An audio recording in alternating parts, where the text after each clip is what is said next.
Last year's Nexus 4 was groundbreaking in a lot of ways, the most notable being flagship specs at half the price. So how does Google and LG's second outing fare? Well, let's find out in this video.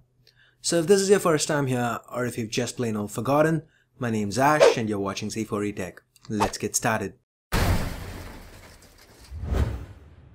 Let's start with the build. The Nexus 5 is 4mm longer, half a millimeter wider, and half a millimeter slimmer than the Nexus 4, though it packs in an almost 5-inch Full HD display this time around. And at just 130 grams, it's even a good 9 grams lighter. The glass on the back of the Nexus 4 has been replaced with soft touch plastic akin to what we saw on the Nexus 7 2013. You also have the glossy LG and Nexus branding and the 8-megapixel rear camera with Optical Image Stabilization at the back. On the front, you've got your 1.3-megapixel front-facing camera, sensors, the earpiece, lower below the 4.95-inch Full HD display and the notification LED at the bottom. The sides are glossy only on the white variant, they are matte with the black variant. The keys are surprisingly made out of ceramic and pretty tactile.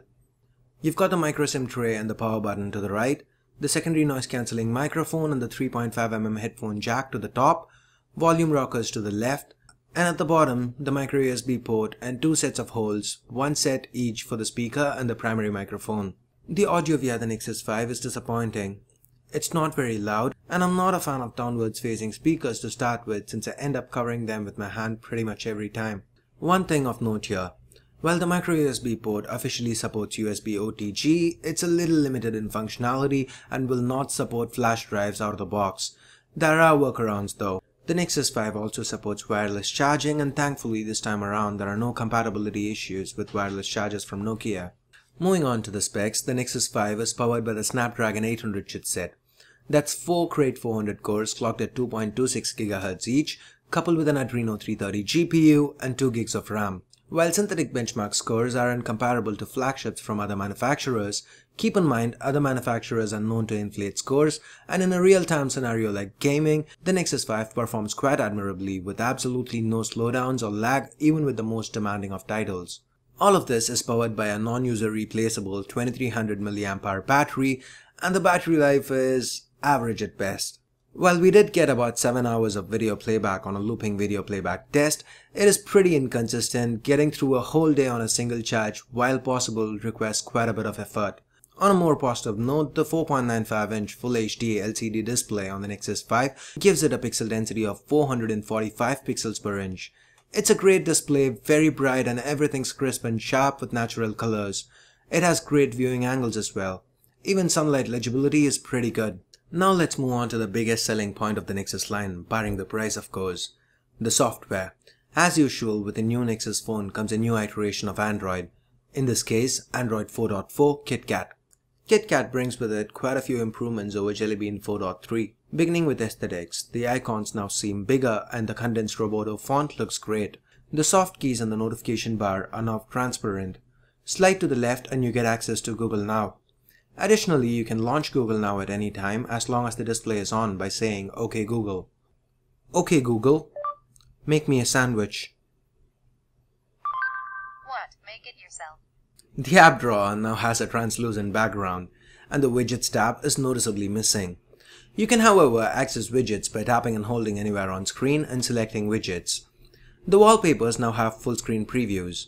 Also, the long requested ability to move home screens around has now finally been added. You can even have more than 5 home screens if you so desire. While playing music or streaming content via Chromecast, the lock screen displays full screen cover art. You can even tap what's playing and seek to a specific point. Hangouts is now the default SMS app. It still needs a little work, but is functional for the most part. If you don't quite like it, you can always resort to using third-party SMS apps. And talking about third-party apps, for those of you who like using third-party custom launchers, switching between them has never been easier. You no longer have to go into the settings and app menus and clear defaults anytime. It's a lot simpler with KitKat on the Nexus 5. KitKat also brings with it resolution switching via adaptive playback. What that means is, when you load a long high-resolution video, you often see the device taking a few seconds to play it. But now with KitKat, the Nexus 5 will start playing it earlier, but at a lower resolution and seamlessly transitions to a higher resolution during playback. Kinda similar to what YouTube does. Apart from this, you have quick offers included from the get-go, support for full screen apps, carrier independent NFC payments, wireless printing, and much more. Overall, this is the best and most refined Android experience that you can find today. And given that Android KitKat is designed to even run on low-end devices with as low as half a gig of RAM, the experience on the Nexus 5 as expected is fast, buttery smooth, and very responsive. Well, the camera has generally been the weak link of the Nexus line, and if you, like me, were expecting Google and LG to break this trend, the short answer is not really. Well, the pictures taken are pretty good, sharp, decent amount of detail, natural colors, and for richer images, the HDR+ mode is great. It's the speed where the camera on the Nexus 5 fails. The app takes a while to open up, and when it's up, there's a considerable amount of shutter lag. Things worsen when you switch to the HDR+ mode. It takes quite a while to activate the mode, and when it does finally get activated, the shutter lag is even more prominent. On the flip side, the Nexus 5 will get you some great images under low light thanks to the longer exposure times because of Optical Image Stabilization, and again thanks to OIS you get great results while shooting video. Decent frame rate, smooth, lots of detail, and natural colors. So overall, the Nexus 5 is a pretty decent device if you take Google's instant updates and pricing out of the equation. Now add the instant updates back to the equation and it becomes a good device. Now take pricing into consideration and it becomes a great device because there's absolutely nothing on the market today that can match the sheer dollar to performance ratio provided by the Nexus 5. Could some things have been done differently? Yes, they could have used a larger battery, maybe used a different camera sensor. Google does say that the camera issues are mostly due to software and they will be pushing out an update soon to fix it. But then again, none of these can change the fact that the Nexus 5 is a great phone. So if you're considering getting the Nexus 5 as your next phone, I'd say go ahead and get it. You will not be disappointed, it's worth every single penny that you spend on it.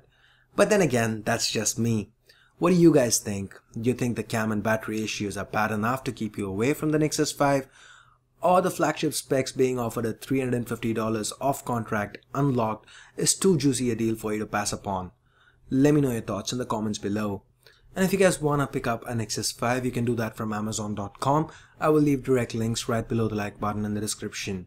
So I guess that pretty much wraps up this video. Hope you guys liked it. If you did, don't forget to give it a thumbs up and share the video if you can. I've spent a lot of time and effort on it. I've kind of been working for 2 days straight.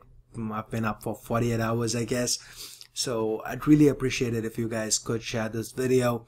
And for more videos like these, make sure you stay subscribed, and I guess that's pretty much it.